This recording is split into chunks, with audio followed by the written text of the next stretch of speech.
ऋषि मुनियों की पावन धरती, देश धर्म का नाता है। कहते सारे लोग यही हैं, गो हमारी माता है।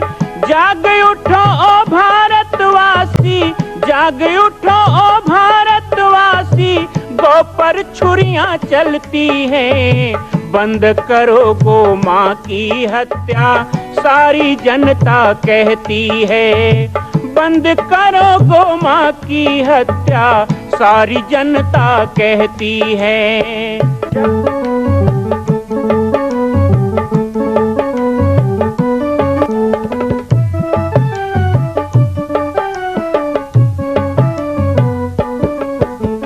जगह जगह पर बूचड़ खाना, लाखों गौएं कटती हैं।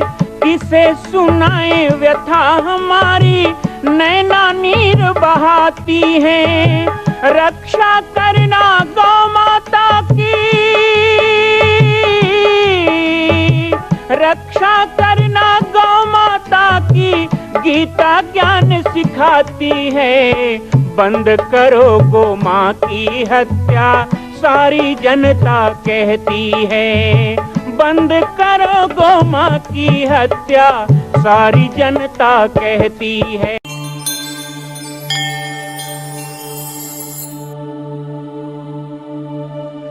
20 साल हो गया महाराज जी के संगत में पाटेश्वर राम से जुड़े।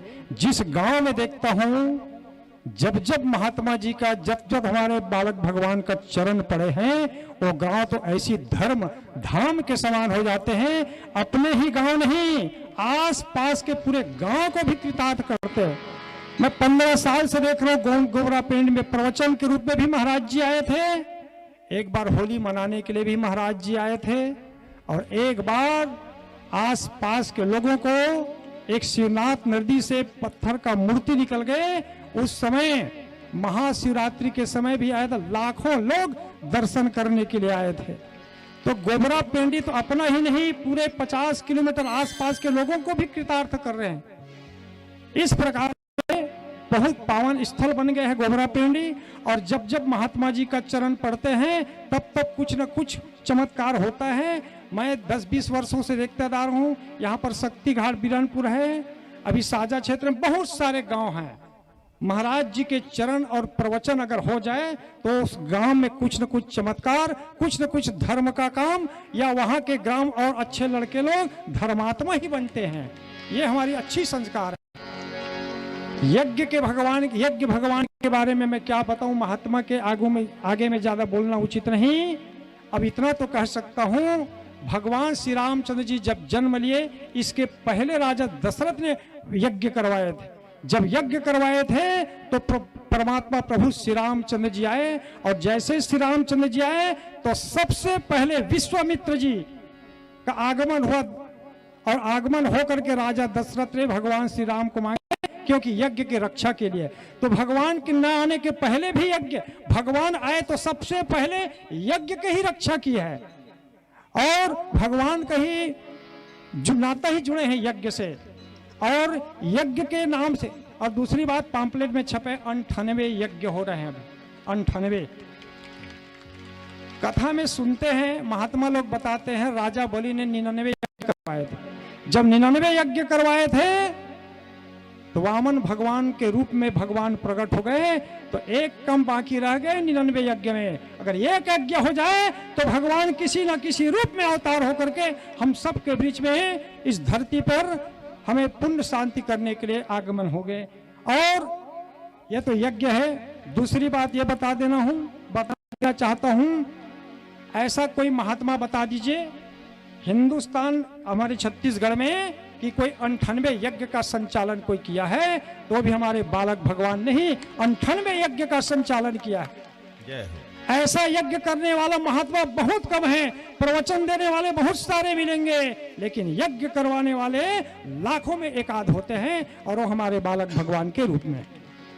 दूसरी बात, यहाँ की क्या बताएं, यहाँ के हमारे भक्त साथी है, अभी जो मंदिर निर्माण हो रहे हैं पाटेश्वर धाम में, पाटेश्वर धाम के जिस दिन मंदिर बन के तैयार हो जाएंगे, तो उत्तर प्रदेश, बिहार से जो हम जाते हैं दर्शन करने के लिए, तो पूरे भारत देश के छत्तीसगढ़ में आएंगे दर्शन करने के लिए।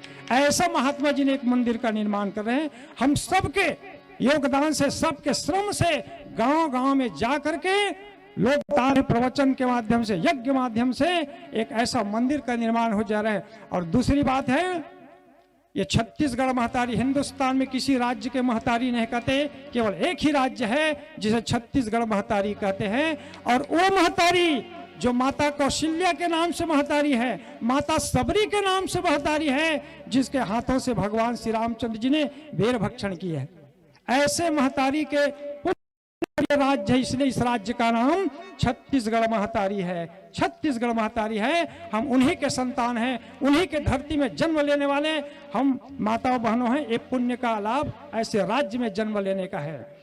और दूसरी बात, यहाँ के संघर्ष साथी जिस मंदिर का निर्माण हो रहे हैं, वहाँ के सचिव यहीं के निवासी गुरुजी उद्धवदास बैष्णव जी है। इससे अच्छा और क्या हो सकता है। यहीं का निवासी है जो मंदिर के जो निर्माण में सचिव है।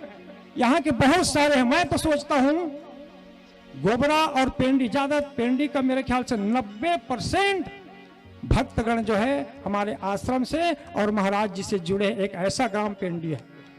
90% में देखता हूँ आते जाते रहते हैं गाड़ी मोटर से। तो पेंडी तो क्या पुराना रिश्ता है आश्रम से, वो तो अन्य गांव के लिए शक्ति और भक्ति से सहयोग देते हैं।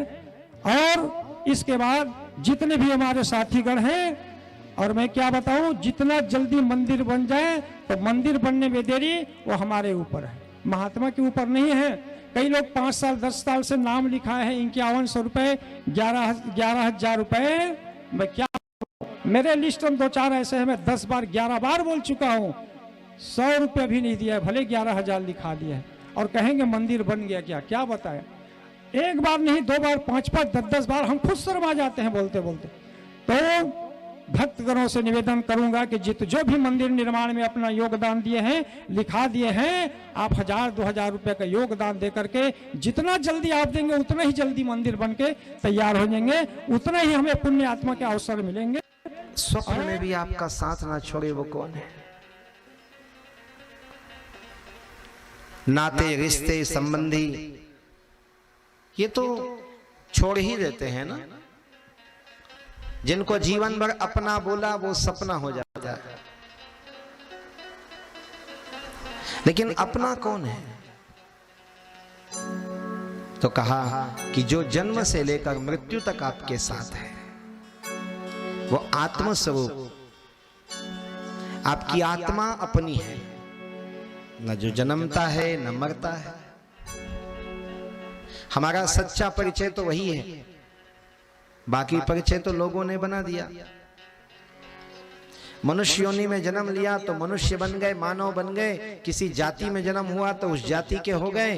काला गोरा रंग मिला तो काले गोरे हो गए। और तो और धनी गरीब या अमीर बने तो लोगों ने वैसे नाम रख दिए। और जैसे जैसे रिश्तेदारी बनी लोगों ने वैसे रिश्तों से आपको पुकार लिया। लेकिन जो हमारा सच्चा स्वरूप है वो तो आत्म रूप है ना। वो तो कुछ भी नहीं है, न वो स्त्री है न पुरुष है, न वो अमीर है न गरीब है, न काला है न गोरा है। मूल रूप में हमारा अपना कौन है?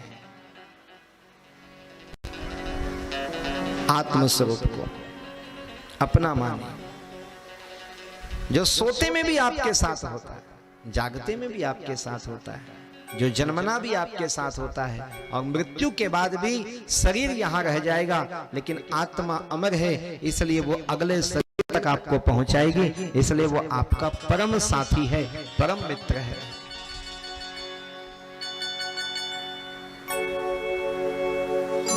आत्म रूप में ही भगवान विराजमान है, हम सब के भेद। हमारे गुरुदेव ने 2003 में हमको आदेश दिया कि कथा करो। घटना है मध्य प्रदेश बालाघाट जिला ग्राम बोले गांव। वाह, गांव का नाम भी बोले गांव। बोले गांव में बालकदास जी पहली बार राम कथा बोले।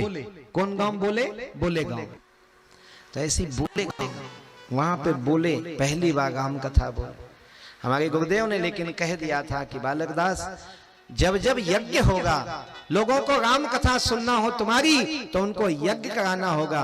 बाकी समय तो केवल प्रवचन होता है। आप जानते हैं बड़े क्रांतिकारी भी बोलते हैं, आधा घंटा 1 घंटा तूफान की तरह आंधी की तरह चले गए, लोगों को समझ ही नहीं आता। लेकिन जहाँ यज्ञ हो तो बड़ा ठहराव सा होता है, बड़ा आनंद आता है, भगवान की कथा होती है, भजन कीर्तन होता है, आनंद ही आनंद। तो ये केवल यज्ञों में होता है, दूसरी जगह नहीं होती है। ये राम कथा यज्ञों में।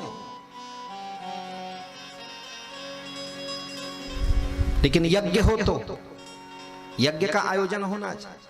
और क्यों नहीं होना चाहिए? बिल्कुल होना चाहिए। कलयुग में रामचरितमानस की चौपाइयों का प्रत्यक्ष प्रमाण है, वो हमारे जीवन को मंगलमय बना देती है। इसलिए रामायण की चौपाइयों का पाठ भगवान शिव ने कहा, उमा कहूं मैं अनुभव अपना, उमा कहूं मैं अनुभव अपना, उमा कहूं अनुभव अपना, उमा कहूं मैं अनुभव। सत हरि भजन जगत संसार की दशा को भगवान शिव ने यहाँ 2 बार हमें इंगित किया है। रामचरितमानस क्यों पढ़ें? कहते हैं कथा के पहले दिन रामायण का महात्म होना चाहिए। कथा का महात्म, आज तो पहला दिन है तो आज महात्म की कथा है। हम मानस की महात्म आपको बताएंगे। रामचरितमानस का महात्म क्या है? एक व्यक्ति को मैंने पूछा कि रामचरितमानस का महत्व क्या है, इसकी महिमा क्या है? बोले रामायण जहां होगा वहां भूत प्रेत नहीं आएगा।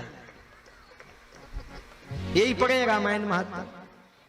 रामायण जहां होगा वहां भूत प्रेत नहीं आएगा, ये रामायण का महत्व है। मैंने कहा अरे बाबरे, भूत प्रेत को भी तो रामायण सुनना पड़ेगा,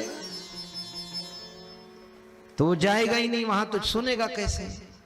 और वेद पुराण में भूत प्रेत नहीं आते, लेकिन रामायण में भूत प्रेत भी आते हैं, क्योंकि ये रामायण ही है जो भूत घोर प्रेत गति, भूत गति, घोर गति से मुक्ति देता है।